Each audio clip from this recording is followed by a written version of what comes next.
नमस्कार दोस्तों, स्वागत है आपका एक बार फिर से हमारे चैनल सनातन लोक एसएल पर। जय श्री राम। कैसे हैं आप सब दोस्तों। एक बार महादेव जी को बिना कारण के किसी को प्रणाम करते देखकर पार्वती जी से उनसे पूछ पड़ी, हे देव, ये आप किसको प्रणाम करते रहते हैं?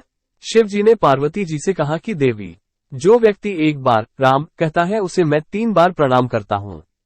उस पर पार्वती जी ने शिव जी से पूछने लगी, किंतु आप शमशान में क्यों जाते हैं और चिता की उस भस्म को इस तरह शरीर पर क्यों लगाते हैं? उत्तर देने की जगह शिव जी उसी समय पार्वती जी को शमशान ले गए। वहां एक शव अंतिम संस्कार के लिए लाया गया। लोग राम नाम सत्य कहते हुए शव को ला ही रहे थे। तब शिव जी पार्वती को उस शवयात्रा को दिखाते हुए बोले, इस शमशान की ओर आते समय लोग राम नाम का स्मरण करते हुए आते हैं। इस शव के निमित्त से कई लोगों के मुख से मेरा अतिप्रिय दिव्य नाम राम निकलता है। उसी को सुनने मैं शमशान में चला आता हूँ और इतने लोगों के मुख से राम नाम का जप करवाने में निमित्त बनने वाले इस शव का मैं सम्मान करता हूँ, इसे प्रणाम करता हूँ और इसीलिए अग्नि में जलने के बाद उसकी भस्म को अपने शरीर पर लगा लेता हूँ। देवी, राम नाम बुलवाने वाले के प्रति मुझे इतना प्रेम है। दोस्तों, एक और प्रचलित लोककथा के अनुसार दरअसल एक बार देवी उमा भगवान शिव से पूछने लगी, हे भगवान, स्वर्ग लोक में तो अनेकों सुख सुविधाओं से संपन्न निवास स्थान है, फिर उन सब को छोड़कर आप इस शमशान भूमि में कैसे रहते हैं? शमशान की वो भूमि तो हमेशा केशों और हड्डियों से भरी रहती है। चारों तरफ मनुष्य की खोपड़ियां और घड़े पड़े रहते हैं। गिद्धों और गीदड़ों की जमातें जुटी रहती हैं। हर ओर चिंताएं जला करती है। मांस, वसा और रक्त की कीच से सनी उस भूमि में बिखरी हुई आंतों वाली हड्डियों के ढेर पड़े रहते हैं। फिर भला ऐसे अपवित्र स्थान में आप क्यों रहते हैं?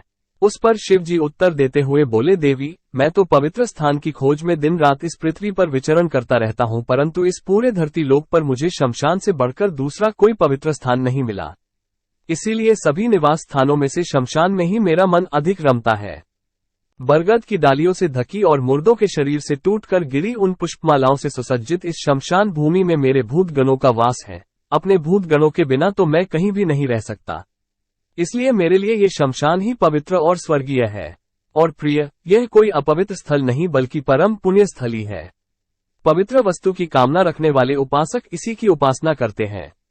यहाँ मनुष्यों का अधिक आगमन भी नहीं होता, इसलिए इस पृथ्वी पर शमशान भूमि से अधिक पवित्र स्थान कोई दूसरा नहीं हो सकता। देवी, यह वीरों का स्थान है, इसलिए मृतकों की सैकड़ों खोपड़ियों से भरा हुआ भयानक स्थान भी मुझे सुंदर लगता है। इसीलिए मैंने यहाँ अपना निवास बनाया है।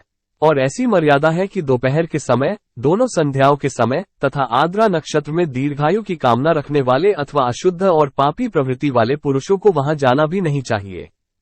प्रिय, एक कारण ये भी है कि मेरे सिवा दूसरा कोई भूत जनित भय का नाश नहीं कर सकता, इसीलिए मैं शमशान में रहकर समस्त जनमानस की रक्षा करता हूँ। मेरी आज्ञा मानकर ही भूतों के समुदाय अब इस जगत में किसी की हत्या नहीं कर सकते। संपूर्ण जगत के हित के लिए मैं उन भूतों को शमशान भूमि में ही रोके रखता हूँ। देवी, अब मैंने शमशान भूमि में रहने के पीछे का संपूर्ण रहस्य तो तुमको बता दिया है। अब यदि कोई और प्रश्न भी तुम्हारे मन में है तो मुझसे निसंकोच पूछो। फिर देवी उमा पूछने लगी, हे भगवान, आपका ये रूप पिंगल, विकृत और भयानक सा प्रतीत होता है।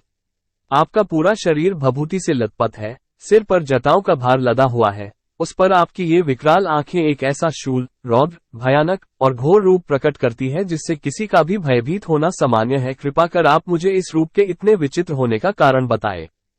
शिव जी बोले, प्रिय, इसका भी एक यथार्थ कारण है। इस संसार के सारे पदार्थ 2 भागों में विभक्त है, शीत और उष्ण। अग्नि और सोम रूप के प्रतीक उन शीत और उष्ण तत्वों से ही यह संपूर्ण जगत गुथा हुआ है, जिनमें से सौम्य गुण की स्थिति भगवान विष्णु में है और मुझमें इसके बिल्कुल विपरीत आग्नेय तेजस गुण प्रतिष्ठित है। इस प्रकार ये विष्णु और शिव रूप सदा समस्त लोगों की रक्षा में लगे रहते हैं। और देवी, ये जो विकराल नेत्र से युक्त और शूल से सुशोभित भयानक आकृति वाला मेरा रूप है, यही आग्रह है जो संपूर्ण जगत के हित में तत्पर रहता है। यदि मैं इस रूप को त्याग दूं और इसके विपरीत हो जाऊं तो उसी समय संपूर्ण लोकों की दशा विपरीत हो जाएगी। देवी, इसीलिए लोकहित की इच्छा से ही मैंने ये रूप धारण किया है और अब अपने इस रूप का सारा रहस्य तुम्हें बता दिया। इस तरह इस कथा के जरिए महादेव ने इस गूढ़ रहस्य से और रूबरू कराया है कि भगवान रुद्र और भगवान विष्णु दोनों एक ही परम तत्व का हिस्सा है, जिनमें से एक सौम्य गुण को संजोए हुए हैं तो दूसरा तेजस गुणों को, परंतु ये दोनों ही सर्वदा एक ही है। भूमि में रहने के पीछे का संपूर्ण रहस्य तो तुमको बता दिया है। अब यदि कोई और प्रश्न भी तुम्हारे मन में है तो मुझसे निसंकोच पूछो। फिर देवी उमा पूछने लगी है, भगवान आपका ये रूप पिंगल, विकृत और भयानक सा प्रतीत होता है।